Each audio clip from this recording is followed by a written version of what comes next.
Okay, so let's round out the 6 chemical elements necessary for living organisms. I usually like to call these elements using the abbreviation or the acronym SCHNOPs: sulfur, carbon, hydrogen, nitrogen, oxygen, and of course, last but not least, is phosphorus.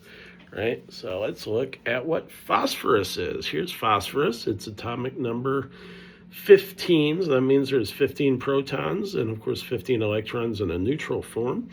Its atomic mass or atomic mass is 30.97 approximately, and so it's got the electron configuration of neon, and then the 3s2 and the 3p3 orbitals right there. And so phosphorus is kind of interesting. Now, what's really interesting about phosphorus is the way it was discovered.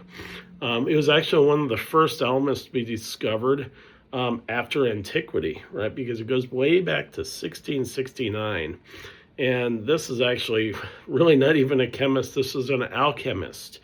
Alchemists were trying to find ways to make gold from other things like lead and other stuff. Well, this guy Hennig Brand, he was an alchemist, and he tried to create gold in an unusual way by evaporating large amounts of urine.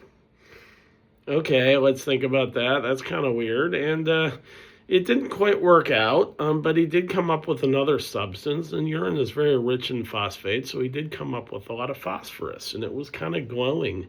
And in fact, white phosphorus actually glows in the dark, right? Because it slowly reacts with oxygen in the air, and that produces a faint greenish glow. That's known as chemiluminescence. So you get a little bit of phosphorus. And so phosphorus, the name actually means a light bearer, right? So that's how you can kind of think about that. There's also many different allotropes of phosphorus. We've got white phosphorus, red, black, violet phosphorus. There's a lot of different forms with different properties as well. And so some are highly reactive, some are very stable. And of course, phosphorus in life is very important for life because it's a major component of the phosphodiester backbone of DNA and of course RNA as well. And it's also a major component of adenosine triphosphate, where you've got those phosphates bound to oxygen in there too. It also is important, a major component of fertilizers, so it actually helps plants grow as well. And so it's important for root development and flowering and crops and all that good stuff. So there's phosphorus.